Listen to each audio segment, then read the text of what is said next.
Yes, Alessio, thank you. Great.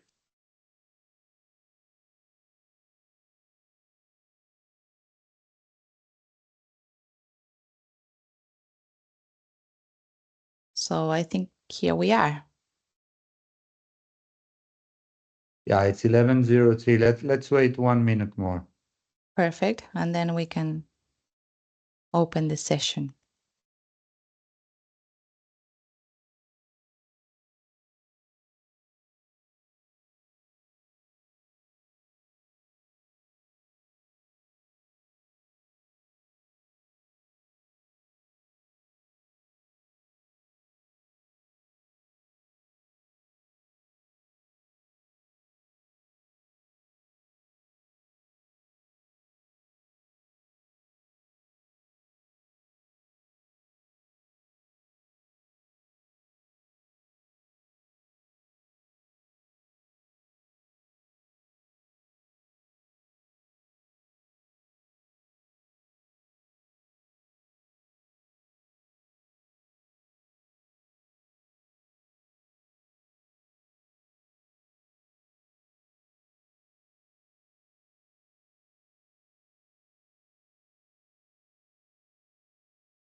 Shall we, David?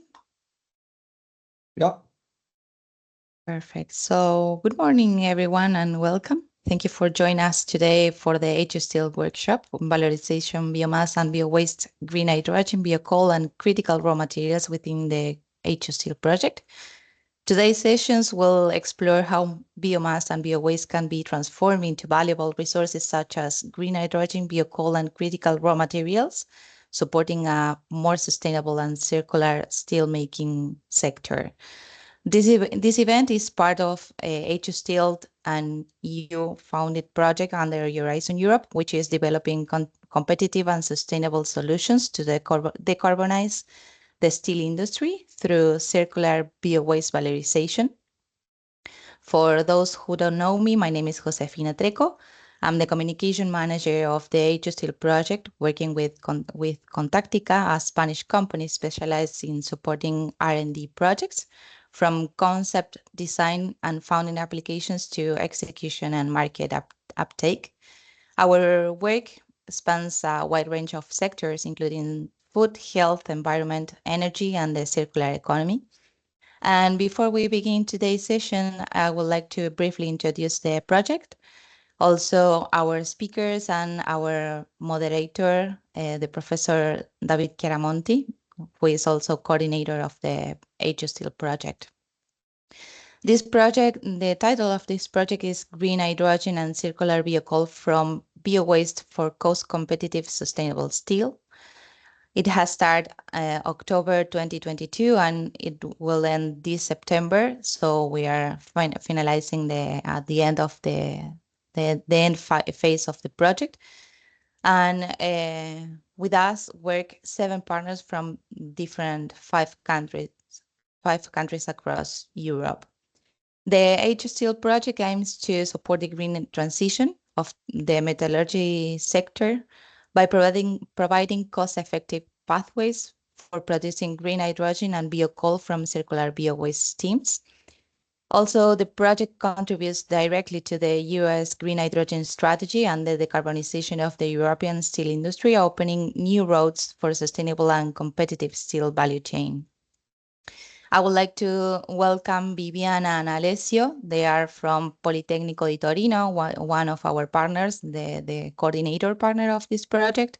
Also, thank you for coming and joining Andrea Salimbeni and Nicolo Pesati from Record, which is another partner of the project. And well, now I would like to introduce our moderator. Professor David Chiaramonti is full professor at Politecnico di Torino, specializing in energy economics and the bioeconomy in Europe, the Mediterranean, and beyond. He was recently appointed chair of the Clean Energy Ministerial BioFuture campaign, a global initiative co-led by the US Department of Energy and coordinated by the EAI and BioFuture platform, aimed at accelerating sustainable biofuel and bioproduct development. Well, that is my Thank part, you. and now, David, I will to leave you the floor to open with the technical session. Thank you, Thank you. everybody, for coming. Thank you, Contact, Josefina and her team for the work done, and also the partner, of course. Today, you will hear from Polytechnic Torino and from Record in particular about the background of the project, the technology, the context where it applies. As regards the BioFuture platform, it is a political initiative connecting 24 countries, actually. The secretariat is at IEA, but the chairmanship is of Italy with two vice chair, which are Brazil and the Netherlands. In Europe, we have several members like Spain, the Netherlands, Nordic countries, and others. So you can follow the activities via the website. Now, not to waste time, I mean, the scope of this project is to generate hydrogen and carbon for the steel industry. Um, the, the, the idea behind the project is that an effective way to reduce hydrogen production costs is to valorize the carbon that is obtained from biomass thanks to the photosynthesis process, or from waste, obviously, like organic or other type like urban wastewater sludges waste.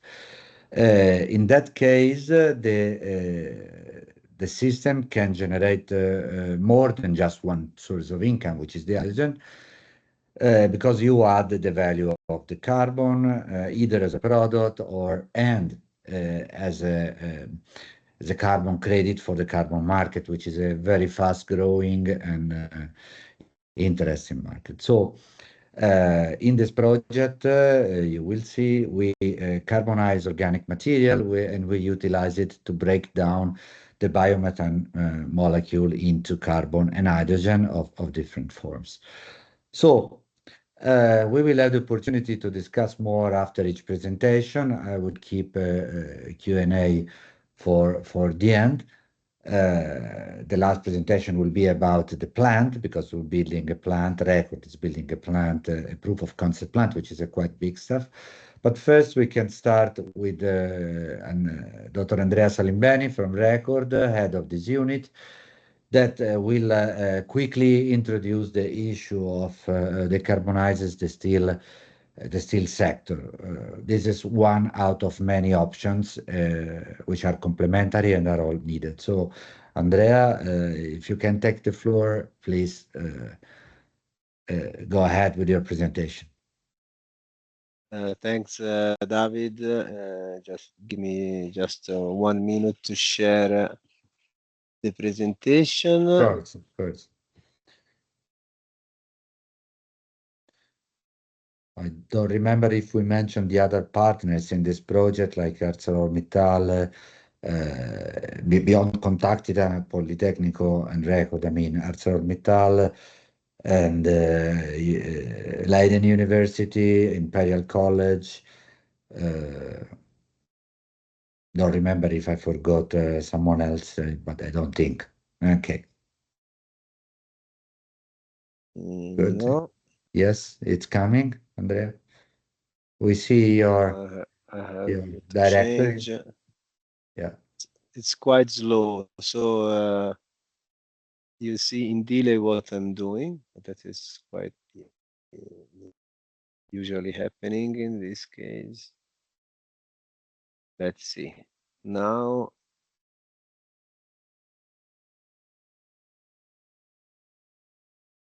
Okay. do you see the Yes. presentation mode Yes. of the slides? E3P, yes, I didn't mention E3P is another spin-off or company separated from Polito, but actually directed by Polito, dealing with valorization and intellectual property right and marketing and studying the transfer of innovation to industrial market. Thank you, Andrea, please. Okay, thanks. This presentation is an introduction to the project scope and actually final objective, that is decarbonizing the steel sector. And it's also to describe the approach of H2STEEL to this new challenge. The steel sector is responsible for intensive emissions, and these emissions are hard to abate. That's why steel sector is one hard to abate sector, because the CO2 emission produced by the process are strictly related to the reagents and fuels that must be used in the steel process. It's not only burning for energy, it's using compounds and reagents to produce a material.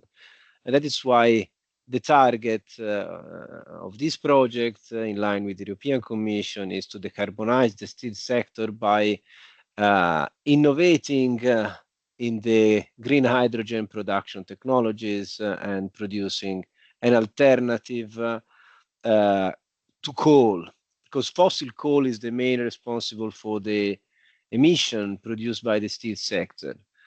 And to introduce to the topic, it's better to have an overview on what are the coal types used in the steel and in the energy sector, and what is their quality. Coal, the fossil coal is classified in different ways. One of these ways is the ASTM, that classifies coal between lignite, subbituminous, bituminous, and anthracite. The first is the most volatile coal, so more volatile, less carbonized material, and the anthracite is the hard coal, and the black coal, the one with the lowest volatility, the highest carbon content. So we also name them low rank coal, the lignite, and high rank coal, the anthracite. The other stays in the middle. Roughly, it's estimated that the amount of coal consumed in Europe is in the range of 500 million tons, of which 350 are produced. And this coal is largely consumed by the steel sector. 50, 60 million tons are consumed by the steel sector only. In particular, the way of phasing out coal from the steel sector is achievable only by creating a political context for which the fossil CO2 emissions are paid, creating so a new economy based on sustainable carbon, giving a value to the sustainability and to the green carbon. Trying to explain, if the target is to decarbonize, and so to reduce the CO2 emission in the atmosphere, the way that the European Commission identified is to put a price on the CO2 emissions. The European emission trading system is a cap and trade system, is a carbon pricing system that put a price on CO2. This price is now in the range of 70, 80 euro per ton, and it's probably going to increase in the next future. The price on CO2 means that when a ton of fossil coal is consumed, and so CO2 is emitted, roughly 3 tons of CO2 are produced.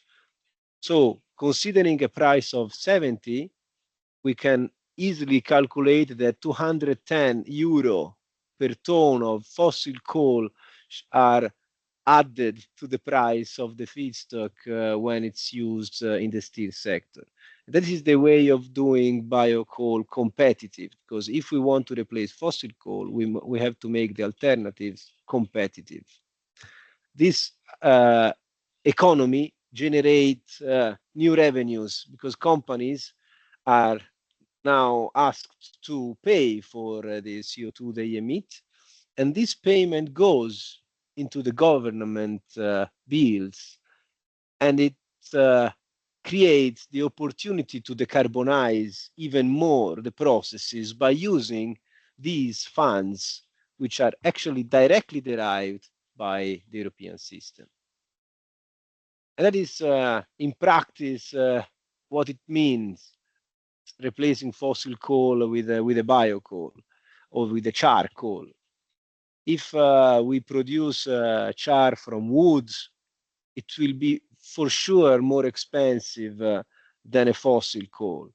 But thanks to the price on the CO2, we make this woody-based coal competitive.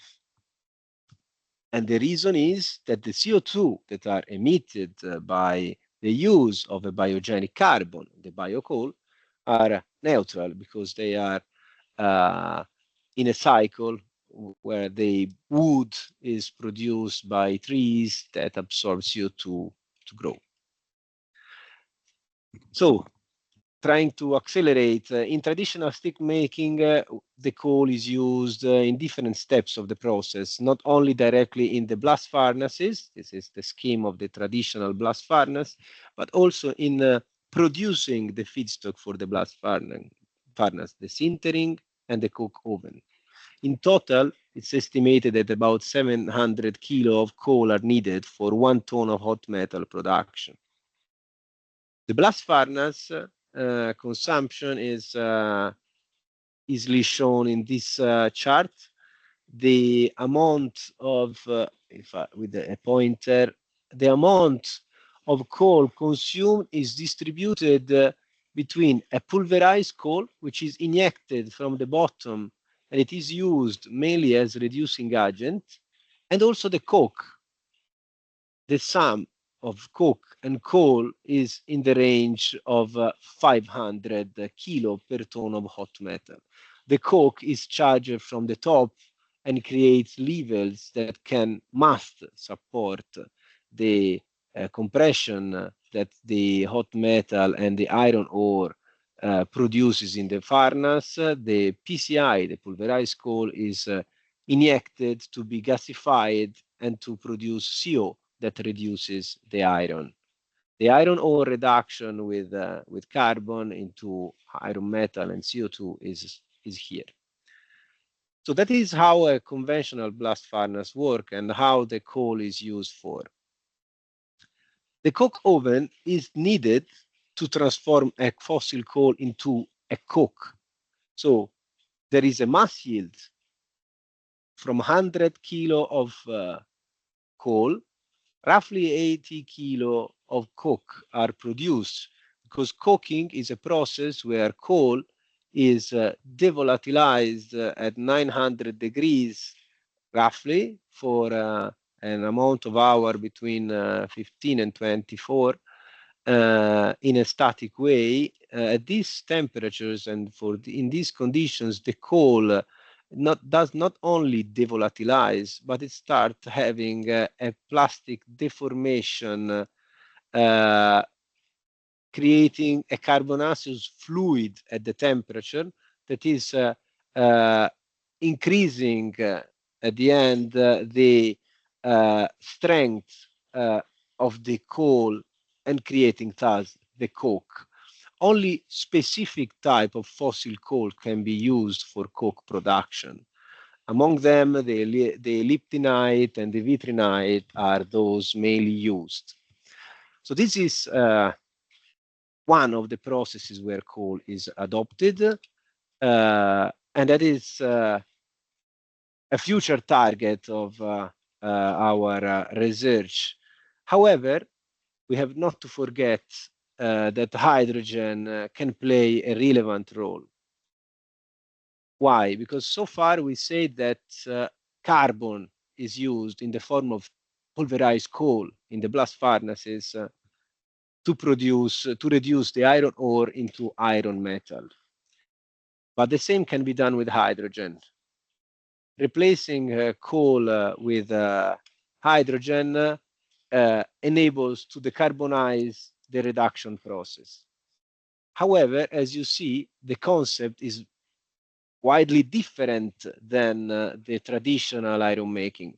For this reason, in the blast furnaces, the reduction of iron ore into iron and then the melting of the iron into hot metal comes in the same reactor. In using hydrogen needs that two steps are done. The first is only a reduction, and this is the reactor. In this reactor, the iron ore is reduced to iron because the reduction temperature is 900,000 degrees, much lower than the melting. So in this reactor, the hydrogen reacts with the iron ore at 900 degrees to produce iron metal and water as a gas. And then the iron, which is now in a metallic form, is melted in an electric furnace where the melting temperature is achieved. And so it is melted and the steel can be produced. So it's a different approach where the reduction takes place in a separated reactor compared to the blast furnace. And the target of the H2STEEL is to produce hydrogen to be used in this reactor, but also, and we'll see later on, to produce a carbon source. Why? Because the steel is an alloy of iron and carbon, and that carbon will be always used in the steel sector. The other sector that we are approaching is the scrap metal. Not only blast furnaces are used in the steel sector because steel is recyclable and steel scraps, so residues like shredded cars, are widely available. And for this reason, the recycling of steel and the iron scrap by electric arc is now getting more and more important in the European economy. In this case, the coal used in electric arc is used for adding the carbon to the melted iron to adjust the steel composition, but also as reducing agent and foaming agent. And this table shows a composition of average composition of coals used in the electric arc furnaces. So the target, and I'm going to finish, is to produce a biocoal that respects this quality, so high carbon, low ash, but in particular low contaminants like phosphorus, like sulphur, like zinc and alkali elements that can be sustainable and that can replace the fossil coal in the steel sector, both in the traditional steel making and in the electric arc. In the electric arc, the same, we want to use coal, sustainable coal, to reduce the environmental impact of the steel production process, and at the same time to ensure that the steel that we obtain is competitive for our economy and for the citizens that at the end they have to buy the materials that we produce. So hydrogen to avoid carbon used in the reduction process of the iron ore, and biocoal to be used for adding carbon to the alloy and to decarbonize the steel sector in all the other steps. That is the conclusion of this presentation. Of course, more information should be provided about how to decarbonize different steel making and iron making processes. But I hope this presentation will be useful to understand also the presentation afterwards. Thanks so much. Thank you very much, Andrea. Excellent. So, as said, the strategy here is to have a combination of non-fossil carbon and renewable hydrogen via biomethane cracking, as we will see, on a carbon catalyst to ameliorate the economics of the process of hydrogen making in this moment where there's only one product. So, good. Of course, there's time. There will be time for Q&A, and you can put this in the chat, and Josephina is handling this method. This is valid for all presentations. So, next to present is Alessio about the methane catalytic pyrolysis for hydrogen and carbon. But sorry, wait a moment. I don't see Nicolo in the agenda. But I don't know, Nico, if you have a presentation first. Is it correct? Because in the agenda, I see Andrea after Alessio after Andrea. Is it correct? I should follow Viviana. I should be after Okay, Viviana after Viviana. presentation. Okay, thank you. Fine. So, Alessio, it's your turn. Thank you for clarifying. You see my presentation? Um, yes, we can see. Thanks. Great. So, You are a bit low in voice, so speak close to the mic, please. can you hear me? Yeah. Yeah. Yes. Okay, we'll try to scream a little bit. So after this first part, the first presentation of the, let's say, the objective of our project, now we will enter a little bit on one of the main technology needed, for the project. So the question is how to produce the hydrogen that we want to use in the steel sector. And so the technology that I will show you briefly is the catalytic pyrolysis of methane. In particular, okay, what is methane pyrolysis, that we can call it also methane cracking or methane decomposition. So as the name suggests, is just a process to break the methane molecule into hydrogen inside. So that's basic reaction. And how to do it, no? That this is an endothermal reaction. So as you can see in the first chart, if you increase the temperature of the reaction, the equilibrium point, so the conversion you can obtain of methane is higher. No? So first key point that we can take from this slide is that higher is the temperature, better it is for the reaction. Second point is that is a reaction in which the number of moles increase from the reagent to the product. It means that if I increase the pressure, I will decrease the total conversion of methane at the end. So second key point is that we should maintain the pressure lower as possible. Normally in this process, we use atmospheric pressure. We don't go under that pressure. So this is the more or less the thermodynamic theoretical background. But now we know that we have to give power to the reactor to reach this temperature and break the methane molecule. But there are different ways to do it. Here you can see some of the technology that we can use to break the methane molecule. They are divided in main groups. We can say that the one that I showed you before, so just heating up the methane, is the called thermal cracking of methane, in which you just heat up the reactor and you obtain the cracking of the molecule. Of course, you should reach higher temperature because the molecule, the bond between carbon and hydrogen is quite strong. So you should reach more than 1,200, 400 Celsius degrees.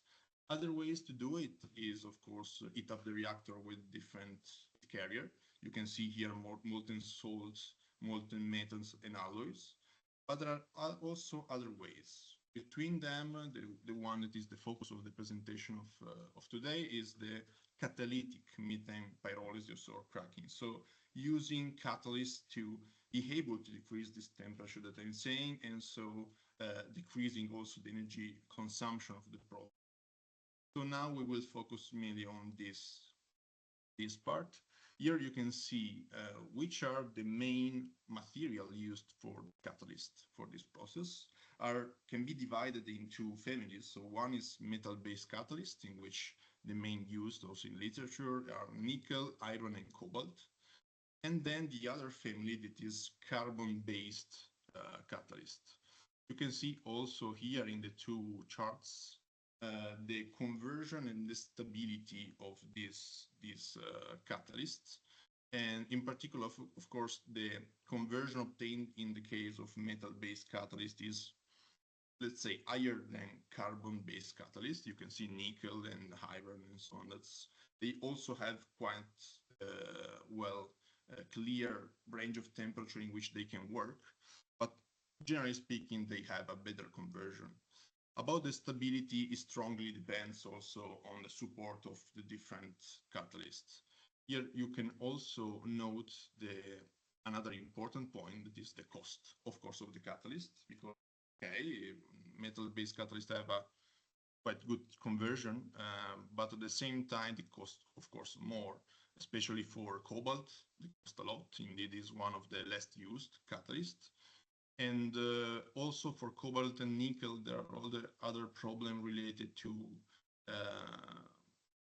the point that are poisonous materials, so are quite dangerous to use.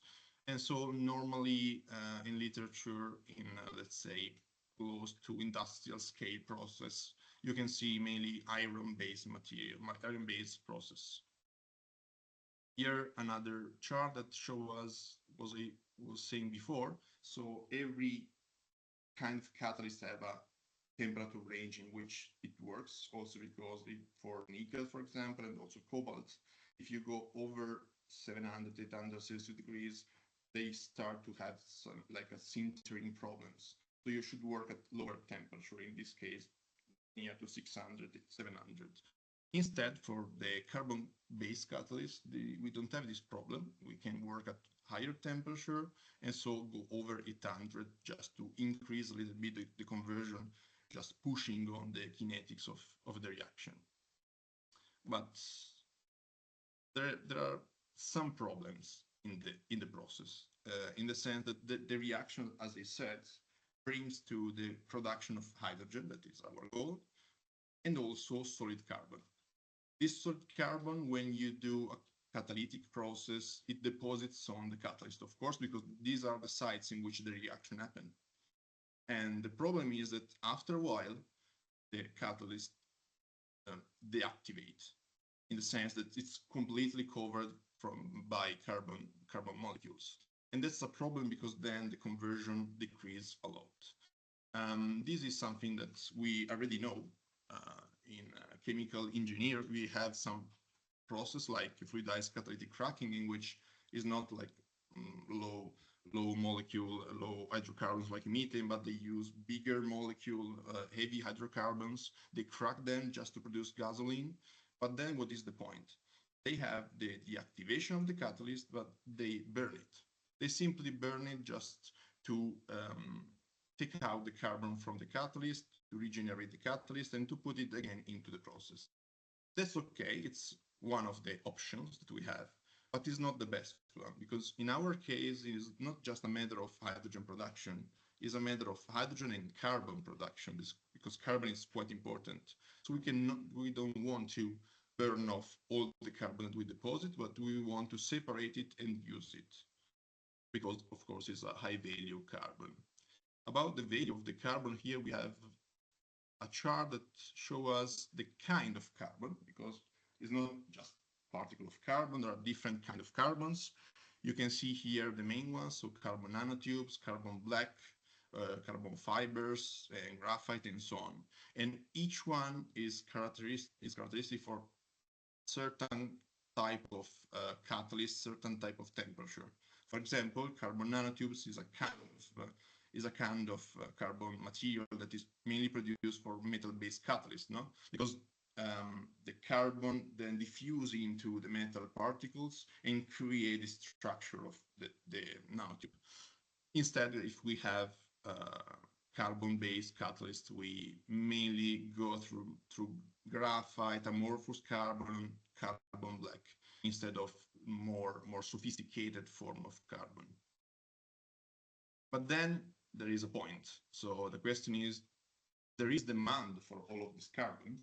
Just taking the, let's say, more best kind of carbon that we can produce with this process, that are carbon nanotubes, carbon fibers, and carbon black, because the price of this product is really high. But the point is that if we, of course, here is an example, if we completely switch the hydrogen production that we have globally into methane pyrolysis-based hydrogen production, we will produce a lot of carbon, and the market is not ready for that. You can see here carbon nanotubes, carbon fibers, and carbon black. Respect to the carbon we will produce in the case we completely switch on methane pyrolysis.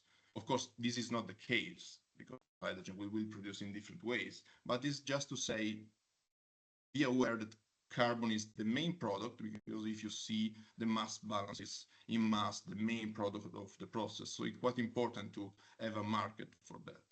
But these are kind of carbon, because carbon can be used also in a lot of other sectors. Here are some examples. Of course, we can put it into soil. You can use it for storage technologies, tires, cement, and also, as we were saying before, into steelmaking sector. And in that case, if we take the value of thermal coal or metallurgical coal, so the kind of coal that we saw before with Andrea, if we take that kind of demand, that's completely different. And then in that case, even we completely substitute hydrogen production with methane pyrolysis, that kind of produced carbon can be put into the market because there is place for it. Of course, this is quite an extreme example because we will not completely substitute hydrogen with methane pyrolysis, but it's just to say that it's not a matter only on producing hydrogen, but we need to be quite clear about the carbon we produce.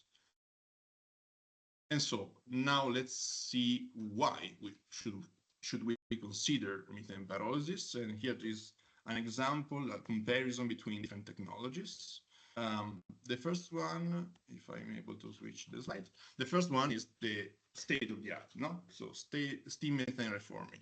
In steam methane reforming, we take methane and we take, of course, the steam, and we produce hydrogen and also carbon dioxide at the end of the process, also after water gas shift and all the other steps. Which is the point here. This is one of the, let's say, cheaper technologies, the cheapest technology to produce hydrogen, but at the same time, it brings to CO2 production. There is an example of amount, more or less, of kilograms of CO2 per kilogram of hydrogen that we produce. And this is the reason why we are trying to go from this technology to other solution, greener solution. The main one is, of course, water electrolysis. That is the main considered one in the future, in which, of course, we don't have direct CO2 emissions because the final output are hydrogen and oxygen. But the point is, of course, that it's quite energy intensive, no? Because we should use 55 kilowatt hour per kilogram of hydrogen, more or less, on average. And it strongly depends this electricity, the carbon footprint of the electricity. And at the same time, we know that the cost of this hydrogen is still too high to be quite relevant into the market. And so now let's enter in our technology that we are considering. The technology that we are considering, of course, take as feedstock an hydrocarbon that at the moment we can consider as fossil feedstock, and then is divided into hydrogen and solid carbon. The point here is that even if it's a fossil feedstock methane, the carbon that we take is easier to separate and to store than the CO2 that we produce in the steam methane reforming. So even in that case, that's better than use steam methane reforming as it is. The energy requirement is quite like lower than water electrolysis, and also in this case that can be near to CO2 zero if the electricity, as in the case of electrolysis, is from renewable electricity.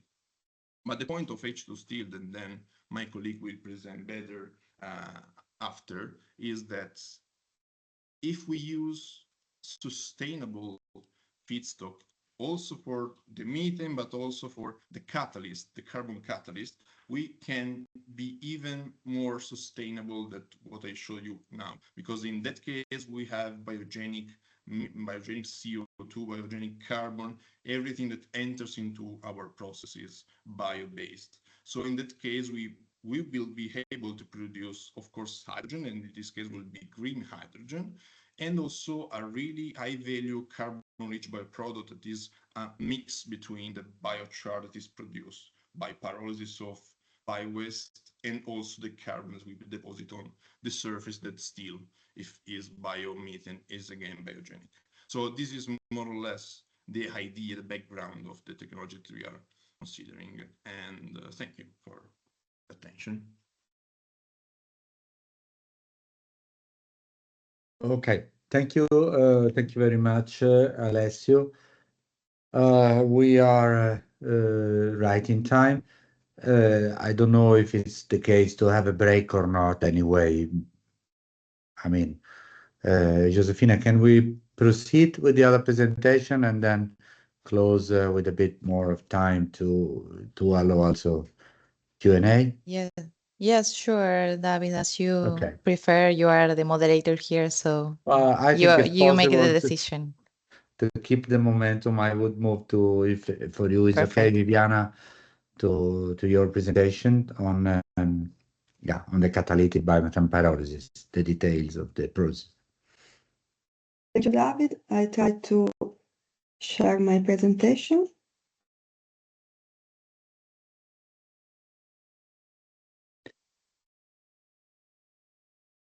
Perfect. Yeah, it's not in presentation mode, however. Okay. Okay, now should it's be. okay. Yes, thank you. Okay. Thank you, David. Good morning, everyone. My name is Viviana Negro, and I am assistant professor at Polytechnic of Torino at the Energy Department. And I'm happy to take advantage of the previous nice lesson on methane pyrolysis just explained by Alessio to introduce you to our last activity that we have done within the H2STEEL project. In the specific case, I will talk about the catalytic biomethane pyrolysis using biowaste derived catalyst. Just to give you an overview of the H2STEEL project, H2STEEL is an acronym which stands for Green Hydrogen and Circular Biocoal from Biowaste for Cost Competitive Sustainable Steel. It's a project funded under the program Pathfinder Challenges, started in October 2022. And now we are approaching the end of the project in September after 3 years of research. Here you can see how the consortium is made up. H2STEEL project brings together 7 partners from 5 different countries. Polytechnic of Torino is the coordinator. Then we have important partners like Record. You will see the presentation regarding the design and the construction of the proof of concept reactor for methane pyrolysis.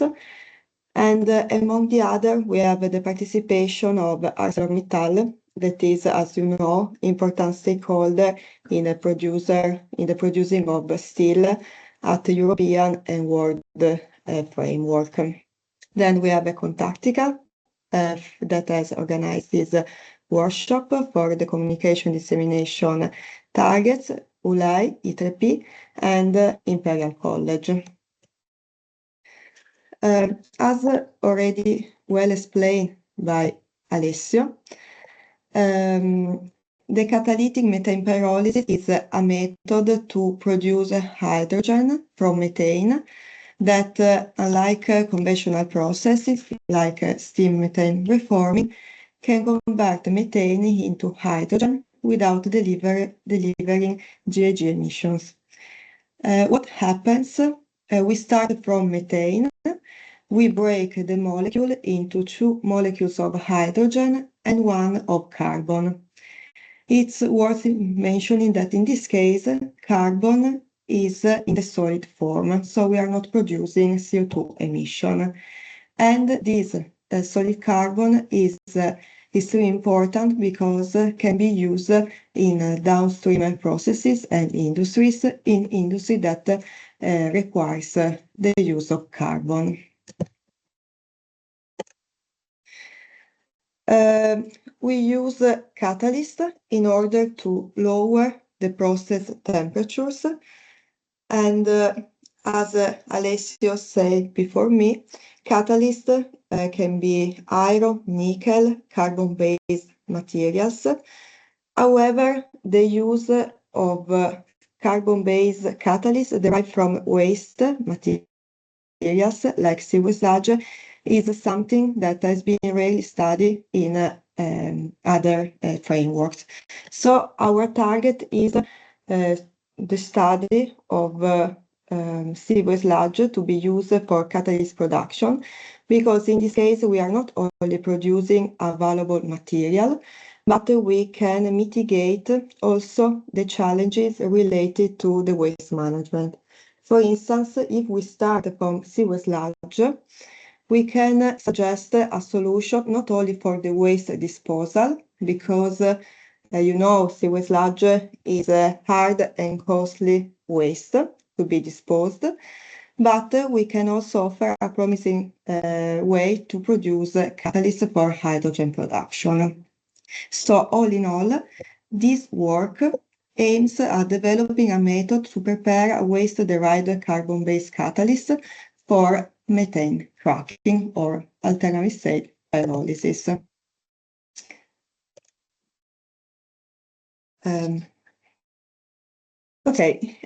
In this slide, I would like to show you how we prepare catalyst. Going into details, we use 3 different materials, starting from biomass and residual waste like poplar wood, digestate, and sewer sludge, and we applied different pretreatments. The first one is the production of biochar. Sorry, I had some issues with the presentation. The first one is the production of biochars using the slow pyrolysis process. The slow pyrolysis process is a thermochemical process at a high temperature in the range of 400-500 degrees, whose aim is the decarbonisation of the material.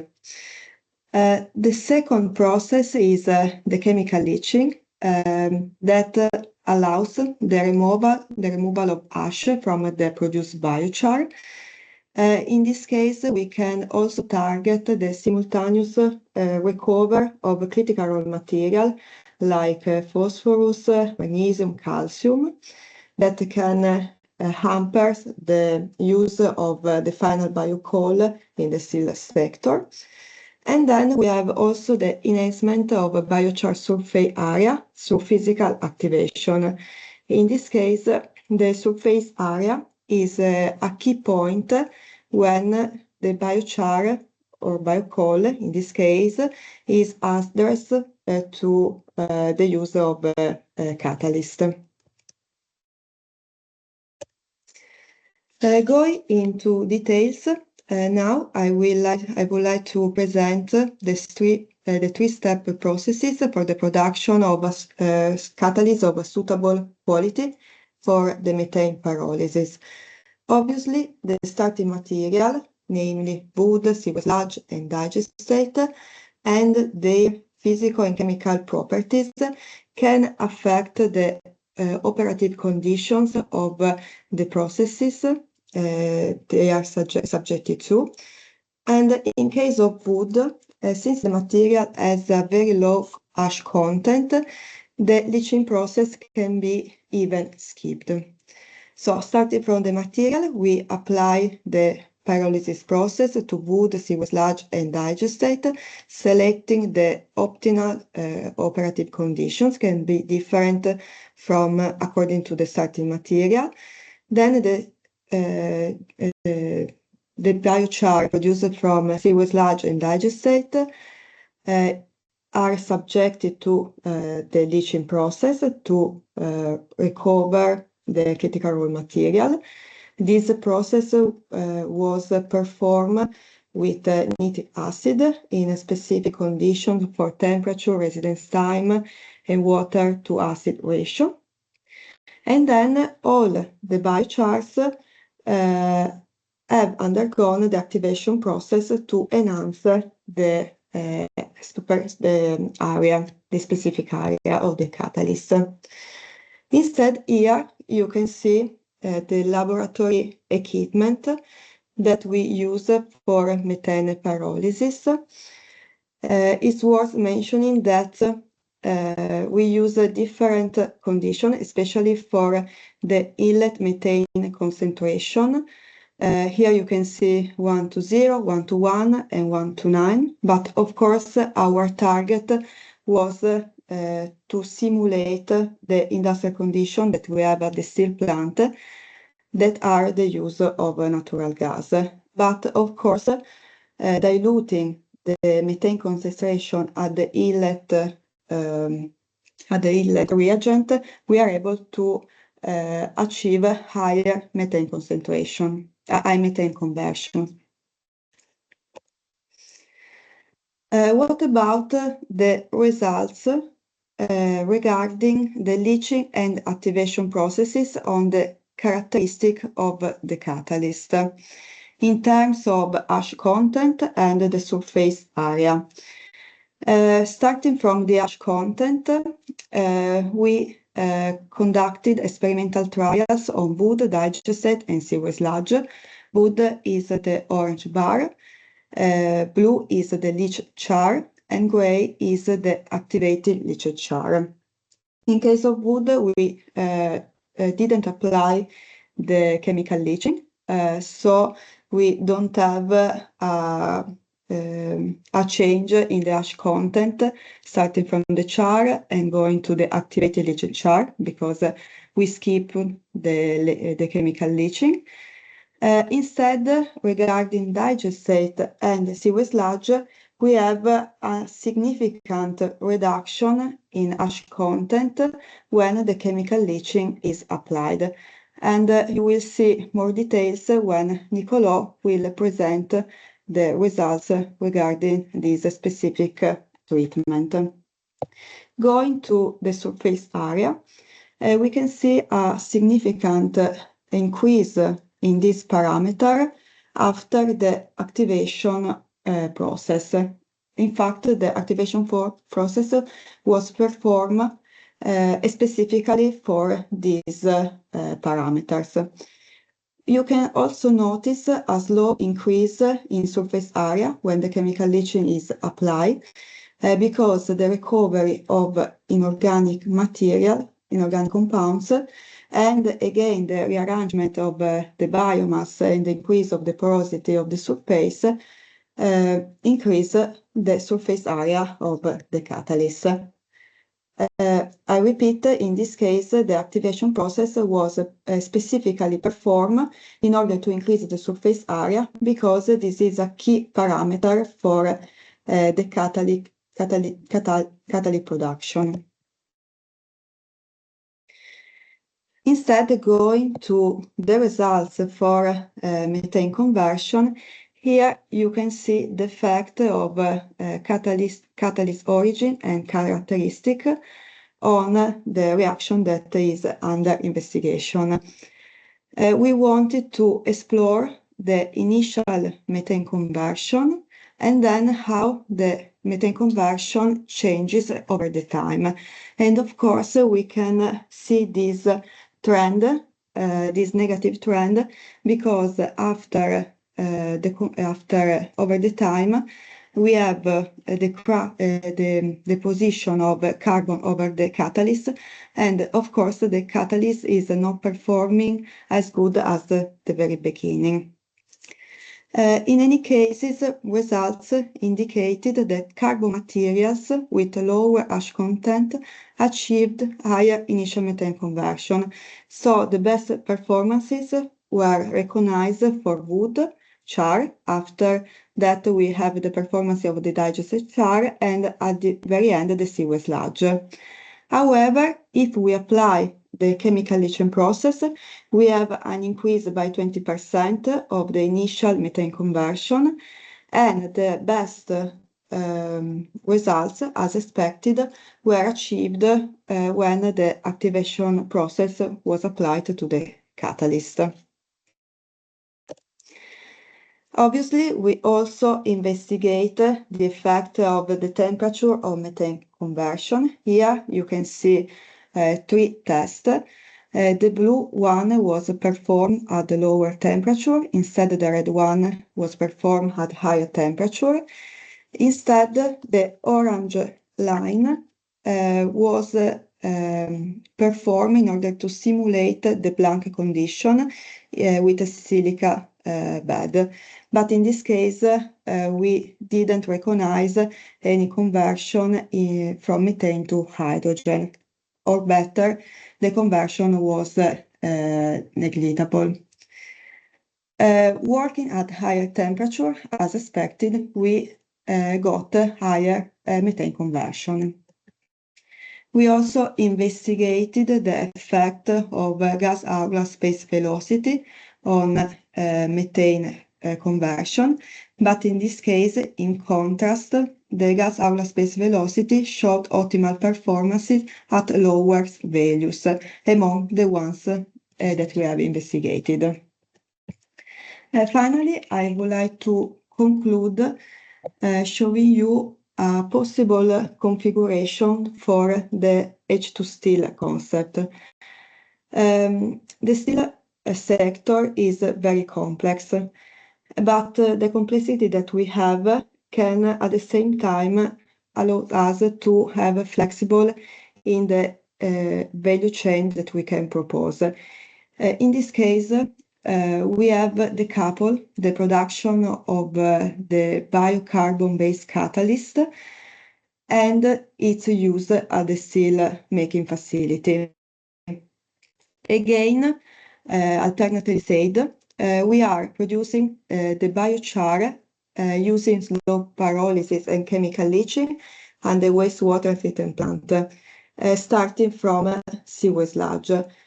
Sewage sludge is a very hard material to be disposed.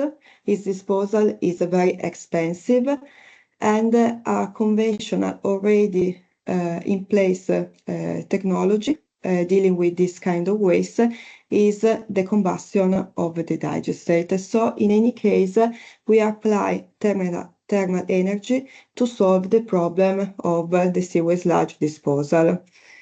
In this case, the sewage sludge has undergone the slow pyrolysis, the chemical leaching, to recover also critical raw material and to produce a catalyst of optimal properties for the biomethane catalytic pyrolysis process. In the other place, that is the steelmaking facility, we are using the upgrading biochar and the biomethane produced at the anaerobic digestion plant to run the biomethane catalytic process, pyrolysis process. At the steelmaking, we are able to produce hydrogen, obviously unconverted biomethane, because the efficiency of the reaction is never 100%. We produce a bioanthracite, that is the sum of the carbon derived from the catalyst and the carbon deposited over the catalyst after the methane pyrolysis reaction. And all in all, this biocarbon is sent to the steelmaking facility. The process is also able to generate carbon credits because the material that we are using are biogenic sources. Going to conclusion, the aim of this work was testing 8 different types of catalysts produced from poplar wood, digestate, and sewage sludge, and these materials were upgraded through pyrolysis, chemical leaching, and physical activation. we have compared the performances of the produced biochar, and we found out that the highest methane conversion was achieved using wood biochar, because this material has a lower content of ash. But using chemical leaching and then also physical activation, we were able to increase the initial methane conversion to almost 80% in volume for all the starting material investigated. And finally, waste materials like seawaste sludge and digestate could be effectively used as a catalyst for hydrogen production after pyrolysis, leaching, and physical activation steps, increasing the carbon recycling of the material. So that's all from my side, and thank you for your attention. Thanks a lot, Viviana. Here the issue is to try to get benefit from the complexity of the value chain. I mean, rather than being an obstacle, our approach is to take advantage of any step. I mean, for instance, converting waste into a product or serving the steel industry by combining different technologies that are especially the initial part, are quite well developed for the conversion of biomethane to hydrogen, which is the main focus of H2STEEL. This is probably the lowest TRL level of each single technology employed in this process. However, before using biocoal, we use this term to distinguish biochar and biocoal based on the feedstock. If it is a biogenic feedstock not coming from waste, which means also suitable for other applications, we call it biochar. We use the term biocoal when we start from waste material. And so it depends on from where you start with the consequence in terms of physical and chemical composition of the product may change. I was saying before doing that, after the carbonization step, we need to upgrade the system to the product to something suitable for the end use industry, which means to upgrade, for instance, removing some of what are seen as contaminants in the industry, but are rather very valuable material for other industrial sector, or in that case, agricultural sector. So as now Niccolò will show us, the biochar goes through an upgrading process where we recover valuable materials for agriculture, and at the same time, we make the product suitable for the steelmaking industry. So, Niccolò, please, the floor is yours. Sorry, David, to interrupt you. We have some questions on the chat. I don't know if you want to give some space for this now. I was answering one question. Yes, there are two more from Daniel. I don't know if you want to answer now or if you prefer to stay until the end to answer the one all the questions. On Daniel, I will go through now on the chat during the presentation of Niccolò, and of course at the end of the presentation we can open the floor if someone want to make an intervention. We're very welcome. So I would conclude the presentation, respond on the chat, and then open the floor. Thank you. Thank you. Thank you. So, good morning, everyone, and thank you, David, for the introduction. Let me share my monitor. Okay, you should have it on screen now. So, as David was mentioning, was introducing, I'm going to present a broad overview of the integrated process that has been developed and demonstrated on a pilot scale at record of two stages. The first one, the pyrolysis of the bio-waste, followed by an upgrading through an acidic leaching stage in order to produce a biocoal with acceptable quality, which can meet the requirements of the end users, in particular the steel makers. So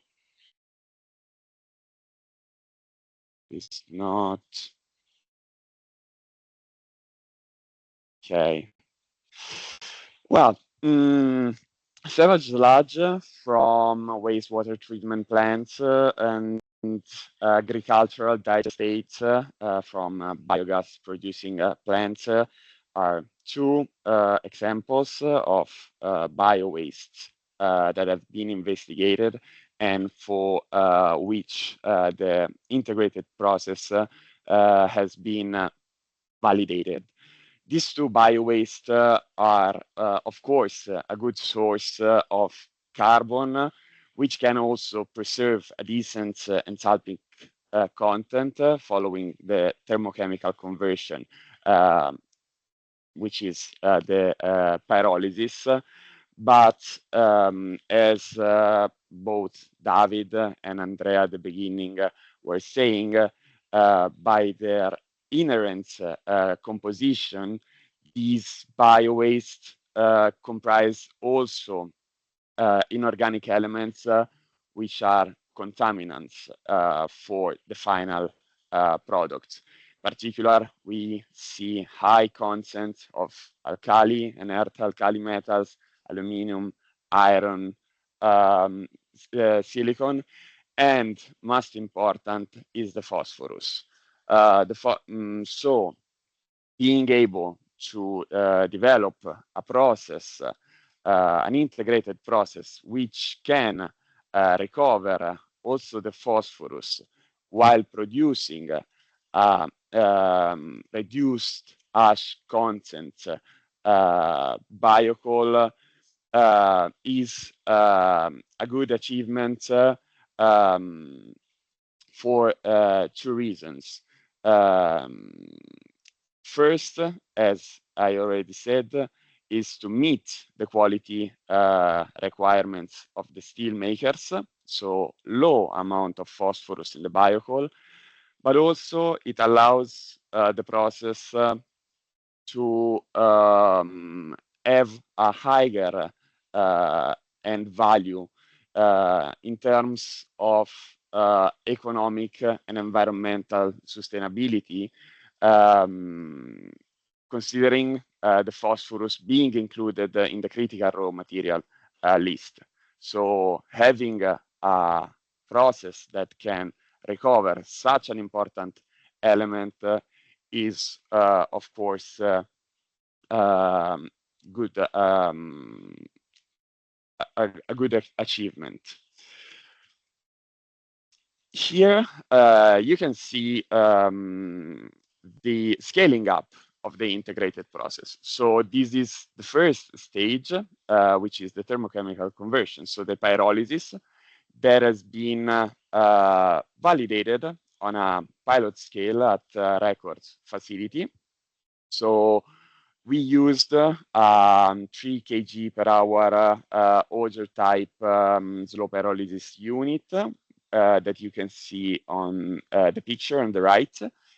And the conditions at which the unit has been operated are reported in the table. So we operated the unit at those that we considered after preliminary tests the optimized conditions to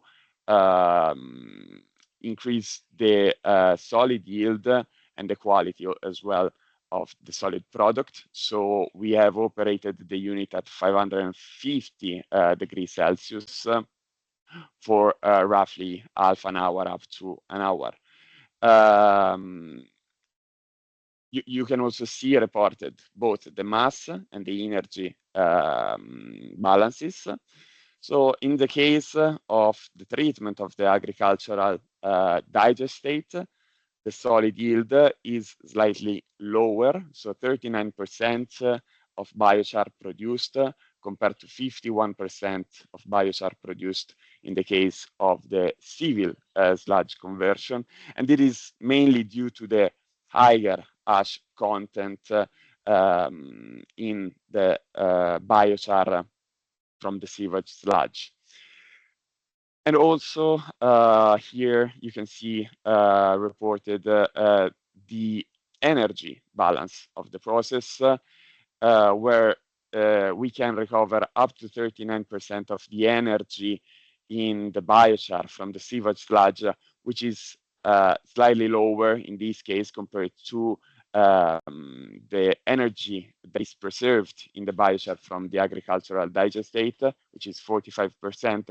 And this is again due to the higher ash content in the final solids, which decreases the enthalpic density of the biochar.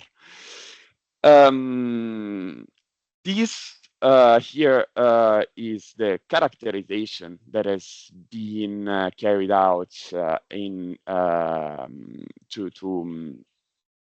the lab to assess the quality of the biochars that had been produced after the pyrolysis. As you can see in the Van Crevelen diagram on the right, the process is effective in converting a biomass. So the two green shapes are the civil sludge and the agricultural sludge, which move towards the left bottom corner in the region of the high rank coal. Then what I want to draw your attention onto is the fact that the pyrolysis in both cases on both bio-wastes as the primary effect, as expected, the reduction of the volatile material, so the removal of those organic molecules that decomposes through the thermochemical conversion, partially leaving as pyrogases, and in part fixing on the carbonaceous substrate as fixed carbon. And this is what the pyrolysis is supposed to do, and this is good in our perspective to produce a carbonaceous substrate, but at the same time, the unwanted effect is also to roughly double the concentration of the ashes. We go from 32 to 66% ashes content in the conversion of the sewage sludge, and we go from 13% to 33% of ash content in the case of the conversion of the agricultural digestate. And most important, what you can see is that we reach very high level of the contaminants. We reach roughly 10% on dry basis concentration of silicon and iron in the case of the civil sludge. We have lower concentration, but still quite relevant in the case of the agricultural derived biochar. And in particular, I want to draw your attention on the content of the phosphorus. So we have roughly 3% phosphorus in the civil sludge derived biochar, and little bit less than 2% in the case of the agricultural digestate derived biochar, which are both values above the requirements from the steelmaker. So In order to overcome this limitation, which is a boundary for further application of the biosar, as David was saying, we have developed a post-treatment stage which can upgrade the quality of the biosar by removing the ashes. And this is an acidic leaching stage that, again, has been validated and demonstrated on a pilot scale at Records facility. Here you see both the unit entirely in the picture, and also a clip of the plant running. In this moment, you see the acidic leaching that is being recovered. The process has been validated using nitric acid as the acidic reagent.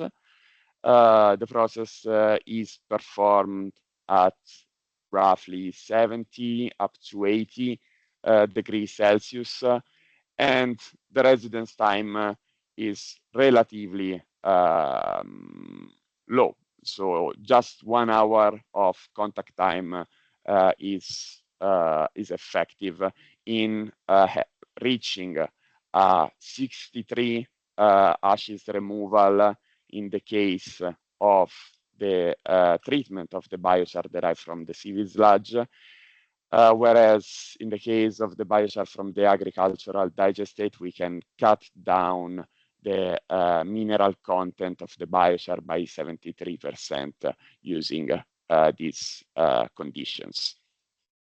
And also the yields, the solid yields of the integrated process are reported here. So after the 2 stages, so the black is in the pie charts. The black is the pyrolysis stage, the green is the leaching stage. At the end of the 2, we can recover 28% of solid in the case of the civil sludge treatment, and in the case of the agricultural digestate, we have at the end 27% solid yield.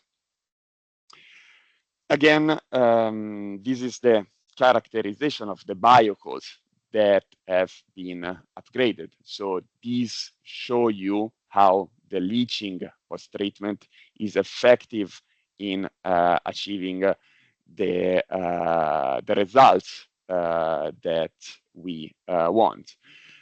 In particular, we can see here and also here that the ash content, so the gray columns, increase during the first stage, so from the bio-waste that has been converted into a biosar. But most important, the post-treatment, the washing, the acidic washing is able to, again, bring down very effectively the content of the ashes roughly to the initial values of the bio-waste that had been treated. And at the same time, the reduction, the removal of the ashes allow to increase the content of carbon in the substrate. Most important also is the very effective reduction of the phosphorus. As you can see here, we have reduced from the initial, if you remember in the previous slide, initial 2% of content down to less than 0.5, 0.2 or and so on.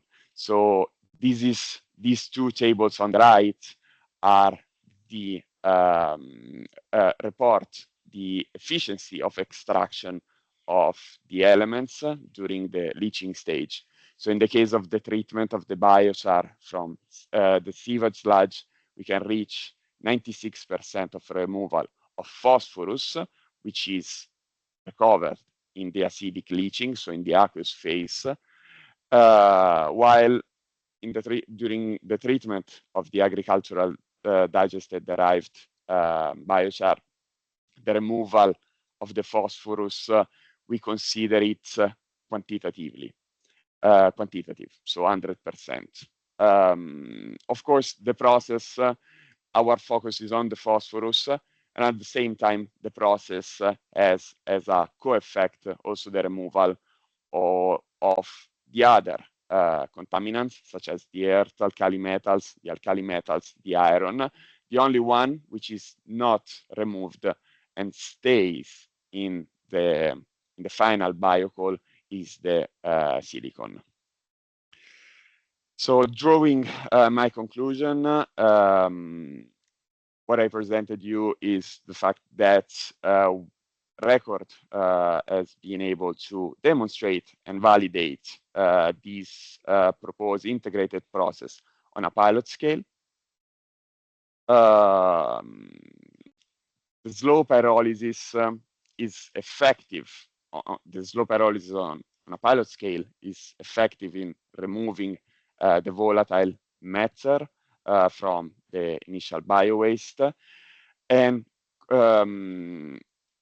increasing the fixed carbon and also concentrating the ashes, but this can be overcome by the acidic leaching post-treatment, which has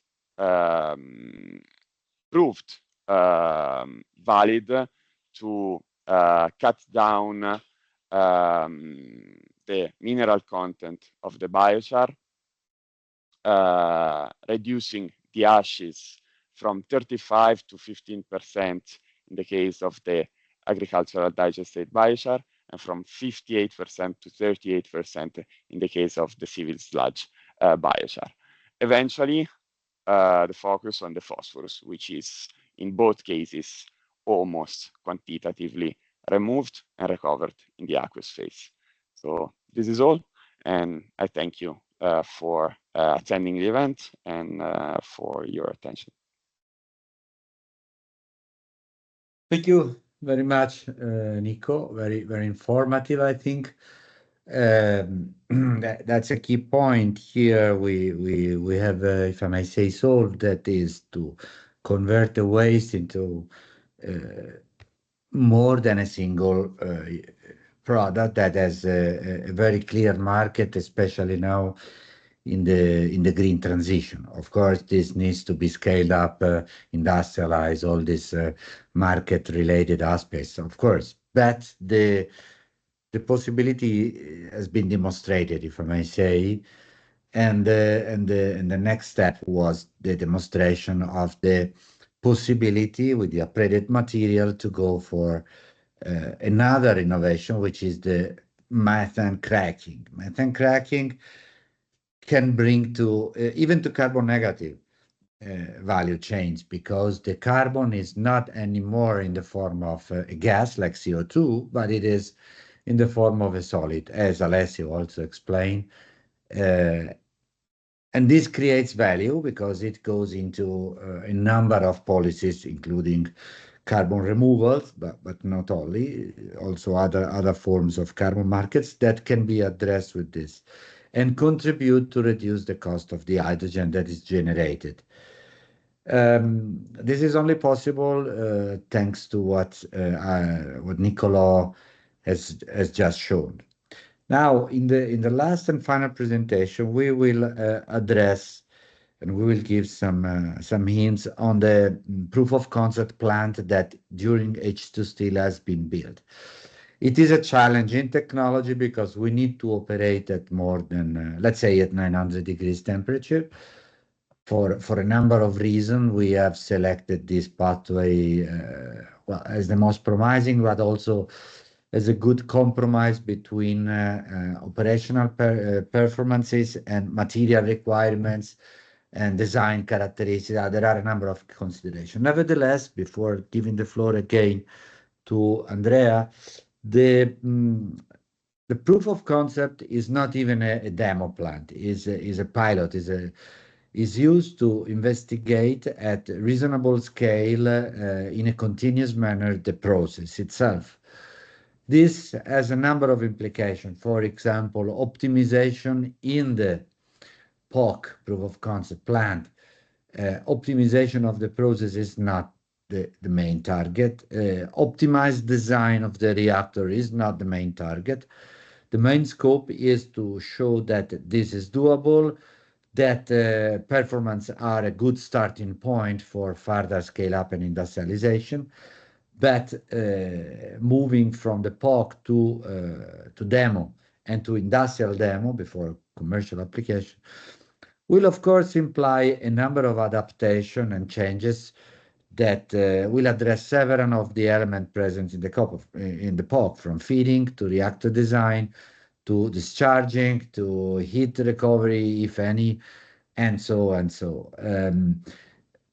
This is also consistent, and I give the floor to Andrea. This is also consistent with the EIC program, because the European Innovation Council program is, designed with the Pathfinder, which is the current project, which is the lower TRL stage. Then there is a transition to address some of the industrial, or let's say the scale-up challenges that have been identified in the Pathfinder program.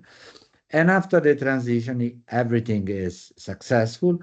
There is the accelerator program, which is for small, medium enterprises only, which addresses the real scaling up to demonstration scale, to industrial demo scales, where you build larger scale plants with all the implication that this means. Obviously, the capex increase when you reach the demo, the industrial demo scale. Very often, this is what we call the mountain of debt, the moment where you need financing. It's still a significant amount, but the project is not yet commercial, clearly. So now we are at the POC stage, and Andrea will now give us a few hints on the POC that has been realized within EIC and is now under testing. Thanks, David, for introducing the presentation.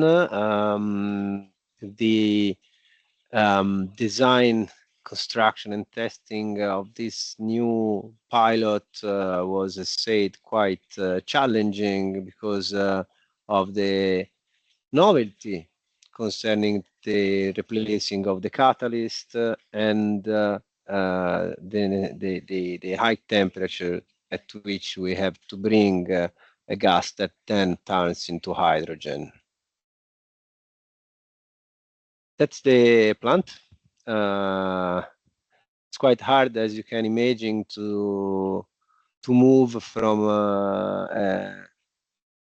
200 milliliters quartz furnace to a pilot unit operating in continuous. And even if the reactor, the actual reactor of this plant is only 3 liters, 6 liters, and that you can see here, the plant is rather big because of the concept of that H2STEEL developed. So the continuous feeding and discharging of the catalyst with a preheating to 900 degrees and the cooling of the catalyst to ambient temperature. So that's the 3D drawing, which is facilitates the understanding on how the reactor components are combined. There is a gravimetric feeder of the catalyst. So the solid line is the one that you see here. You are not seeing the gas line, even if the plant is done for turning a gas into another gas. the larger part is represented by the solid, which is the catalyst. The pelletized catalyst is fed in this hopper, and then it goes down into the preheating screw, going to 900 degrees, and then falls down in the reactor. This is the reactor. The temperature in the reactor is 900 degrees as a maximum. That's the benefit of having a catalytic process, because otherwise the thermal cracking of the methane into hydrogen takes place above 1200 or 300 degrees. However, even 900 is not that low temperature. So after some minutes residence time, the bed in the reactor is a fixed bed. The catalyst must be removed to ensure that the performances of the catalyst are preserved. And having the catalyst, the characteristic also of a product after the reaction, there is not an issue in a quick replacing of it.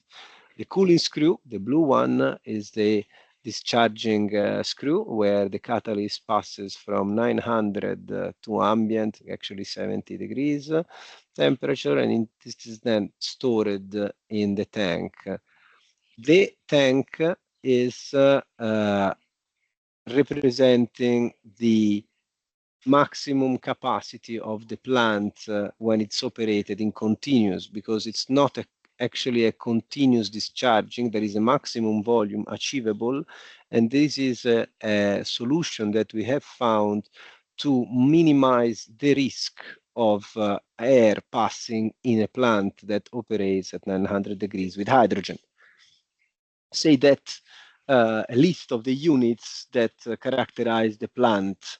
I said we have the inlet storage of catalyst, then the catalyst metering and feeding, so the dosage actually, and the heating, the preheating screw.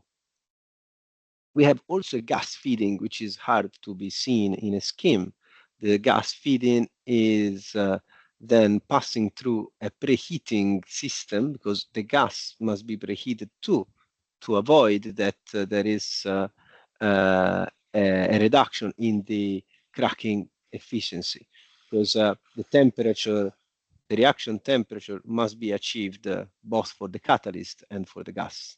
So there is the gas heating, and then both the solid and the gas, they meet in the reactor, which is a counterflow reactor. The gas passes from the bottom to the top, and the catalyst falls from the top to the bottom.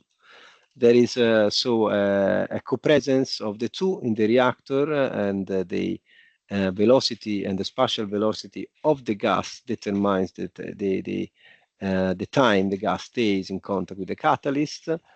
And then the gas cooling, the filtration, because we have to avoid that the produced hydrogen or gas turned into gas and hydrogen is then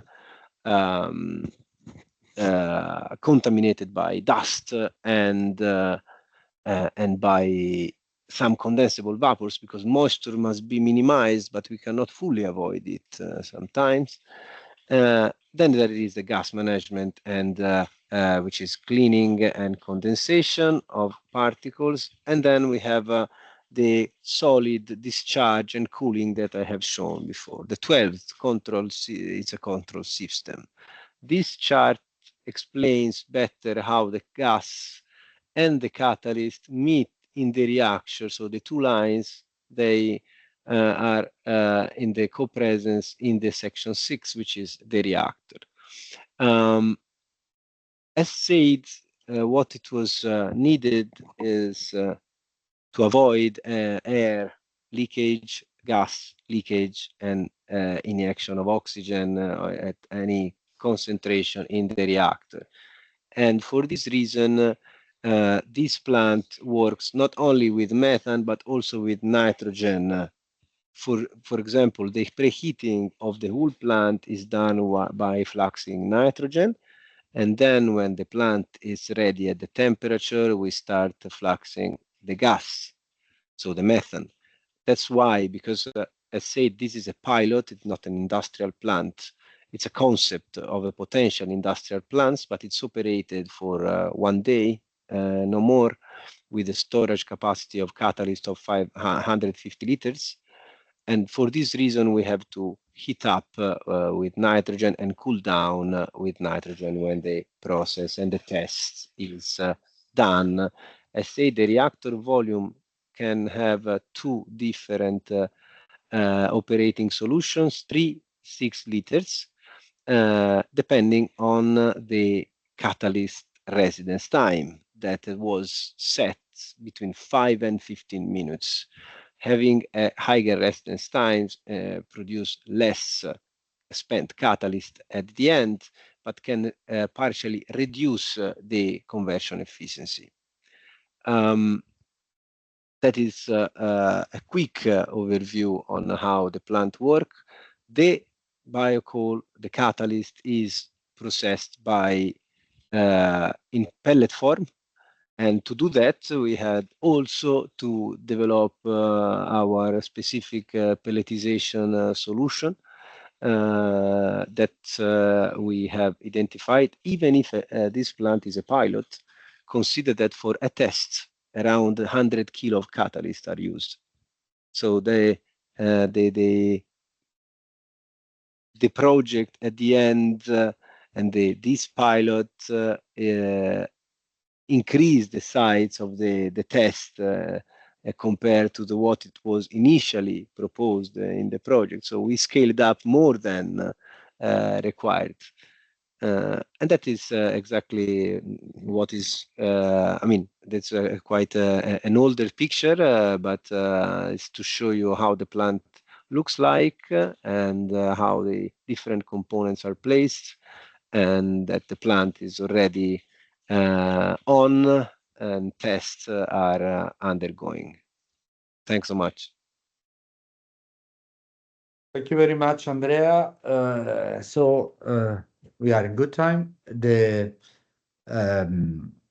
question in the chat have already been partly addressed in writing during the presentation, just to give a first reaction. But of course, now there's room for a Q&A session. Then we are fully available to respond to any comment, suggestion, question, criticism that comes from the audience. Otherwise, you can always contact us, myself and all the speakers, via email or via Contactica. So I don't know, Josefina, how to disorganize. I think the people can connect and take, yeah. So we can give some minutes if somebody wants to leave some comment at the chat, and in the meanwhile, probably we can take a picture of this event for the social media post. Please. Also, I want to say thank you to all the attendees, because we have a very good number of people here and it was sustainable. So thank you. I don't know if you want to turn on your cameras to take a little picture. And of course, this webinar workshop is being recorded, and we will upload the record on the YouTube channel of the H2STEEL project. Nobody is Thank you. Turning on the camera, so I will take the picture. Andrea, I don't know if you can stop Nicola, also, sharing. can you? So I don't know, Nico is there. Yeah. Thank you. Okay, thanks. Please smile.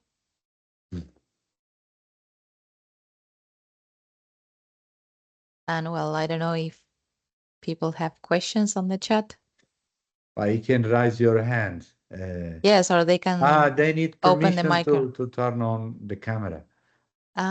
Okay, let me check. And microphones also. So yeah, you have to Thank you. authorize everybody to do this. That Let was me also check my this. question before. Sorry. Who is the person? Daniel. Okay. Let me check, Daniel, if I can give you access to the camera. Well, the camera is not allowed, but I can give you permission for the microphone. There you have it.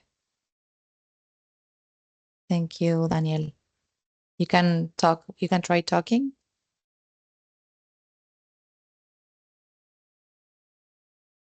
Well, I suggest let's take the picture and then we hear from Daniel if there are questions. Perfect.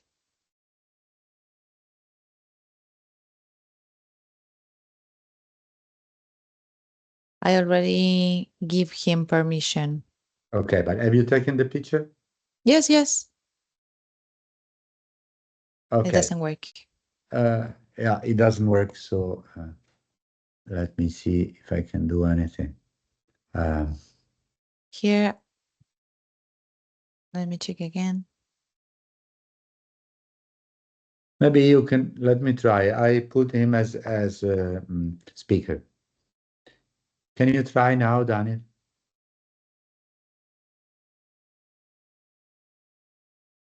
Oh, now we can see you and probably also hear you. Yes, Good. I got just a little comment. Thank you all for the workshop. It was very informative. Just had a little question. Uh, uh, that complementing what David wrote in response to my previous one. Yes, there needs to be a link between the key players that are biomass or waste producers, mills or different industries that need these kind of decarbonization processes, and technology providers. I mean that I know record and universities are the only ones that have actual pyrolysis plants in Italy. There is this, well, besides the gasification plants, there is no dedicated pyrolysis industrial plant in Italy. But a lot of research in it in biochar. My Well, question here being, on biochar, there are some, but you are right. Most of the biochar is produced by switching the gasification plant to a combined gasification and bio is a method to valorize what was a waste actually. Now, while pyrolysis plant is dedicated to biochar, but there's a huge interest in that, and it's a chicken and egg problem in the sense that differently from other technologies, Fischer-Tropsch, for instance, or lignocellulosic ethanol, or many other stuff like this. Slow pyrolysis is rather mature technology. I mean, the problem is not really, at least for the biochar, biocoal production part. For biomethane pyrolysis is different. The TRL is lower. But for the previous step, that is very good TRL. I mean, it can be commercial. The question is about the business model. The moment we have a business case, plants can be built. The moment the business case is not yet there, nobody would invest €1 million in a dedicated facility. And so far, probably the most solid business case for biochar and biocoal is in steel. Because the legislation is there, ETS mechanism is already there. There's a lot of interest from the stakeholders. Of course, there's a learning curve. You need to familiarize with shifting from fossil coal to this. You need to familiarize where you can today use this biochar, biocoal. For instance, substituting coke is very challenging still because of mechanical properties, while other places where you inject coal powders or in the electrical furnaces, these are more doable, closer to full industrial scale application. So I wouldn't be pessimistic. I see this coming within the ETS world. For other uses of biochar, the legislation has to be adapted, and this is what is happening with the CRCF, the carbon removal and carbon farming legislation that DG Clima is developing, is not yet law, but it should be become delegated acts by the end of the year. So this will be another story, but it takes a bit of time to create the market conditions. It's not a technological matter; it's market matter. And of course, any panelist or speaker is welcome to comment. I just took the floor, but this is why my question was is there existing entities or personas that link these key players in Italy at least, project well, developers or sorts? I mean, so far, well, we mostly operate at R&D, including demonstration scale. And here we connect the stakeholders. And now we are looking for another project at a larger scale, exactly doing this. If you are instead look for someone connecting the dots and the stakeholders around this, I don't see this at the moment, almost anywhere. I mean, uh, there are associations like ICHAR in Italy or BACE Europe in Europe or others. But as you said, it must be done at member state level because at the very end is the member state implementing this. And I don't see anybody officially in charge of it. Normally, it's the Ministry of Energy and Environment that deals with this matter. For instance, they are discussing the ETS revision in Brussels, just to make an example. In the future, it could be also the ministries of agriculture dealing with this. But I don't see very much the ability of ministries to carry out this kind of reconciliation of different industries. That's really challenging. Maybe some consultant or some research institution that is used to work with economic operators probably would be more effective, I feel. Thank you so much. You're welcome. There's a raised hand by Beruz Golamahmadi, if I pronounce it reasonably well. Yeah, hello everyone, and hello David. Thank you for your nice workshop. I really enjoyed. I was a bit busy with my task, but I covered 90% of the workshop, and I followed with everything that was to me was really interesting. As I said in the chat, we are a biochar producer in Portugal, Iberomassa Florestal, as I think you know, and all of you know.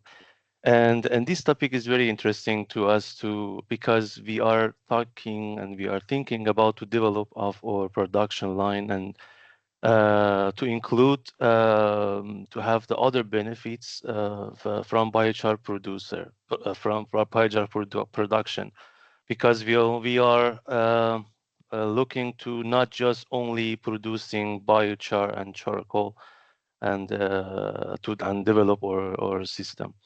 So that's why after this workshop, I will contact you and also with Viviana, as you indicated your email address. So we will talk about it. Yeah, just wanted you're very yeah, welcome. to give my face to you to see each other. And yeah, I will talk to you guys later on. Okay. Thank you. Thank you. Much Thank you very appreciated. much. You're very welcome. The message is that, well, if I can conclude with I will be presenting next week at the Aviation Fuel Conference in Ireland. Good biogenic carbon is dramatically needed. And the more we approach the target, the climate target, the more this becomes evident. And I'm sure the more the industries concerned in decarbonization, which I prefer defossilization, will be looking for economically sustainable and environmentally sustainable solution. At the moment I see biochar and biocoal on spot, that I don't see much competitive alternatives to that. So I think they will be looking for these sectors, these industries. Okay, thank you again. Yeah, thank you. If there's no other question, I give the floor back to Josefina to close. and we look forward hearing for you in the future.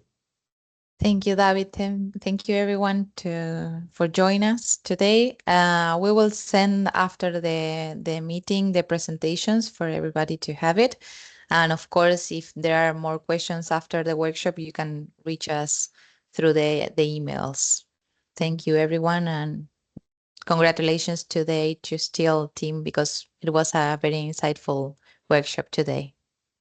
Thank you, Josefina. Have a good Thank day, you. and thanks again to Have a good the day. Bye. speakers. Bye-bye. Bye-bye. Thank you.